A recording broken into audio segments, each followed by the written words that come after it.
Hey there, Aries Sun, Aries Moon, Aries Rising. Welcome to the new moon in Pisces Manifesting Magic Toolkit. These readings are a little different than usual. This portal that is opening up with this new moon is huge. There's so many reasons that it's huge. We have Venus still in Pisces conjunct Neptune, getting ready to move into Aries. And when she gets into your sign, Aries, next week she's going to conjunct with Jupiter, who also rules Pisces, at 11 degrees, which is a portal number. And this new moon is happening at 1 degree, but it's at 22 minutes, a portal number. And so these angelic portals are being opened up with this, and Saturn is getting ready to move into Pisces.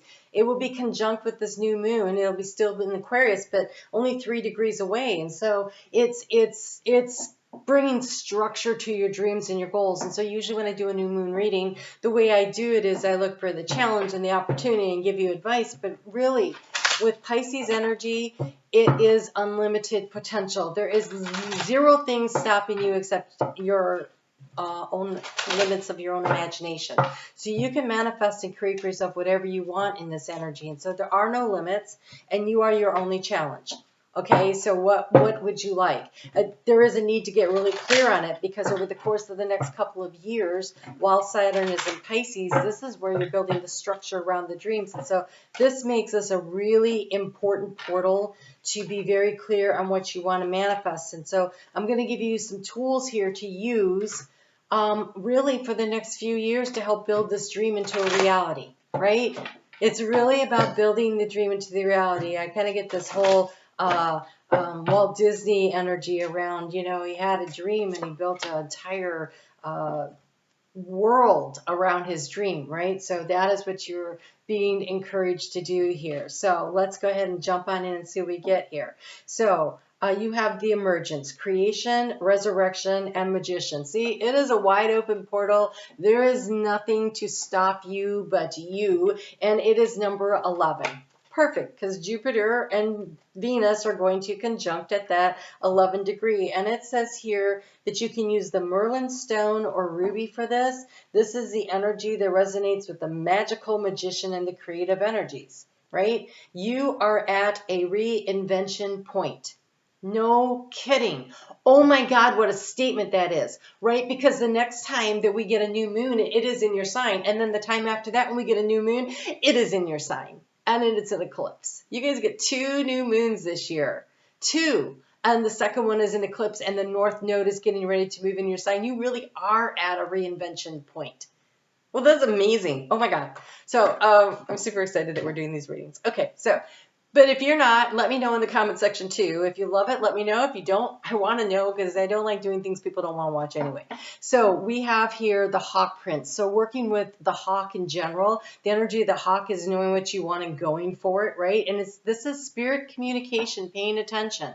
So for instance, if you see a hawk and he's circling, so then it's time to start looking for opportunities, right? If you see a hawk sitting on a pole or something, or if you're in Florida, maybe you don't see hawks, maybe you see osprey. It's some kind of bird of prey. So wherever you are, kind of work with that energy. But you see it, and it's looking for the opportunity, and then it's going to dive. So it is always about watching what it's doing. Is it resting and waiting for the opportunity? Is it actively looking for the opportunity? And sometimes you see it going for the opportunity. I saw a hawk catch a snake one day. I was like, well, you don't see that every day. One of my favorite phrases when I see something. Oh, you don't see that every day. All right, you have 3 moons cycles to work with. So every 28 days, the moon completes its cycle and starts all over again, right? So of course, well, I'm going to say 4, because always when the new moon is in your sign, that's a great time to work with the energy, right? Or whenever the moon is in Aries. But this portal is really going to be activated by when the moon is in Leo. Okay, so when the moon is in Leo, it says last quarter moon, but it's when the moon is in Leo, and this is about lighten up. This says for you to open yourself up. have some fun. That is creative energy for you, right? That's very creative, especially if you're an Aries rising. But anytime it's in a fire sign and you are a fire sign, it is creative energy that's flowing easily to you. So it's a good time to enjoy what you're doing. Whatever you're manifesting or creating will benefit from you creating from the energy of joy always. Always, right? And so when that moon comes into Leo, it's a reminder to be manifesting with joy. And then you have the moon in Gemini, a new moon in Gemini. So we have one of those coming up in the next couple of months. So putting that on your calendar and really getting ready to focus in on when that happens. But in general, when the moon is in Gemini, that's about taking a moment to pause and think it through, to listen to yourself, to get enough information. And I do think listening to yourself is going to be really important. Well, you have the moon in Pisces. No kidding, we have the moon in Pisces. It's the first quarter moon in Pisces, which says to honor your feelings. And so every time the moon goes back into Pisces at that first degree point where we are right now, is a good time to remember and to honor how you're feeling that day, but remember how you feel about this opportunity that you are looking for. So communication is a big thing here. We got spirit communication, and we have moon in Gemini, which would be about communicating also. And this is a communication that's going to happen through your heart space. And so what brings you joy will be your key. Will be the key that unlocks the door. And I know that because you have the watermelon tourmaline, which I'm super excited. I bought myself some. It's on my necklace that I'm wearing today. Okay, so watermelon tourmaline. My heart is open to giving and receiving love. Leo rules the heart. So whenever the moon is in Leo, that is a really good time to feel into that energy of your heart space. So there's a lot around your heart space, right? So head-heart connection. Head and heart connection. That is that feeling what you feel you make real, but it's about using your the divine inspiration that comes through, but it's about thinking through the next choice and decision. It's based around what your heart is in general wanting to feel, and how can you take the next steps that move you in that direction. So you have the watermelon tourmaline to work with.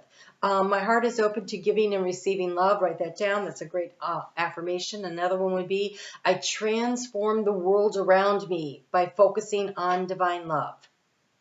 I transform the world around me by focusing on divine love. So be open your heart to love and feel the unconditional love and support. I think those are great for the heart. I really want to look at this, think it through one. And I think if I could find it in here easily. Yes, okay.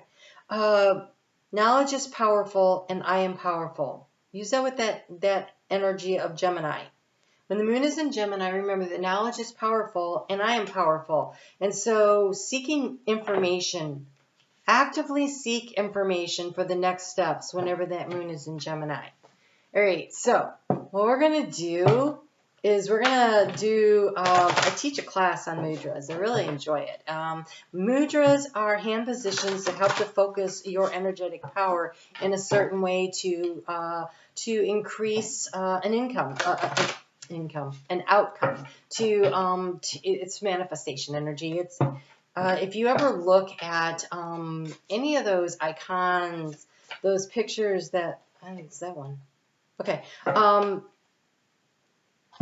When you look at, and they're holding their hands, this is the peace one, right? And so you'll see maybe this, with this, in, I'm like Mother Mary or any of the, like the Hindu gods and goddesses, you will always see them performing mudras because it is a way to manifest energy for you. This is just the solar plexus. So they want you to focus on your solar plexus energy, which is, okay, now we have a heart one. That makes sense. That is about allowing yourself to really shine out there, and it brings in your vitality. So, the element of fire, it's you. Okay, so here we go. Self-trust. Honor your feelings. opening up your heart, having joy, having fun. This, I'm going to put it up here so you can take a screenshot of that. This is enthusiasm, trust, and confidence, right? This is the ability to manifest through the heart space what it is that you want. Okay, so